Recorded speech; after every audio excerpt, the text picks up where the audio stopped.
ಫೇಸ್ಬುಕ್ನಲ್ಲಿ ಶುರುವಾದ ಪ್ರೀತಿ, ದೇವಸ್ಥಾನದಲ್ಲಿ ನಡೆದ ಸರಳ ವಿವಾಹ. ಆದ್ರೆ ಈ ಸಂಭ್ರಮ ಕೇವಲ 1 ತಿಂಗಳು ಕೂಡ ಉಳಿಯಲಿಲ್ಲ. ಬೆಳ್ತಂಗಡಿಯ ಯುವ ಉದ್ಯಮಿ ಸುದೀಪ್ ರೈ ಆತ್ಮಹತ್ಯೆ ಪ್ರಕರಣಕ್ಕೆ ಸಂಬಂಧಪಟ್ಟಂತೆ ಈಗ ಅವರ ಪತ್ನಿ ಸೌಮ್ಯಾ ಶೆಟ್ಟಿಯನ್ನ ಕಾರ್ಕಳ ಪೊಲೀಸರು ಬಂಧಿಸಿದ್ದಾರೆ. ಮಗನ ಸಾವಿಗೆ ಸೊಸೆಯೇ ಕಾರಣ ಅಂತ ಸುದೀಪ್ ತಂದೆ ಗಂಭೀರ ಆರೋಪ ಮಾಡಿದ್ರು. ಅಸಲಿಗೆ 1 ತಿಂಗಳ ದಾಂಪತ್ಯದಲ್ಲಿ ನಡೆದಿದ್ದೇನು? ಸುದೀಪ್ ವಿಷ ಸೇವಿಸೋಕೆ ಕಾರಣವಾಗಿದ್ದ ಆ ಘಟನೆ ಯಾವುದು?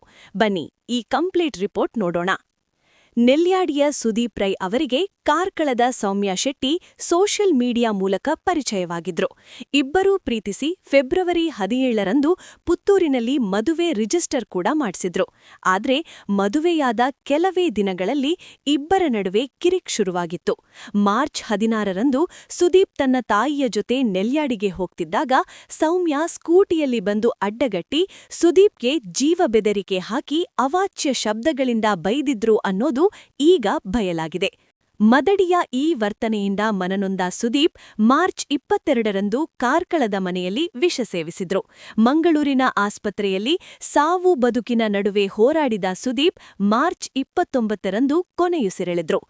ಎಸ್ಪಿ ಹರಿರಾಮ್ ಶಂಕರ್ ಅವರ ಮಾರ್ಗದರ್ಶನದಲ್ಲಿ ತನಿಖೆ ನಡೆಸಿದ ಪೊಲೀಸರಿಗೆ ಸೌಮ್ಯಾ ಶೆಟ್ಟಿ ವಿರುದ್ಧ ಪ್ರಬಲ ಸಾಕ್ಷಿಗಳು ಸಿಕ್ಕಿವೆ.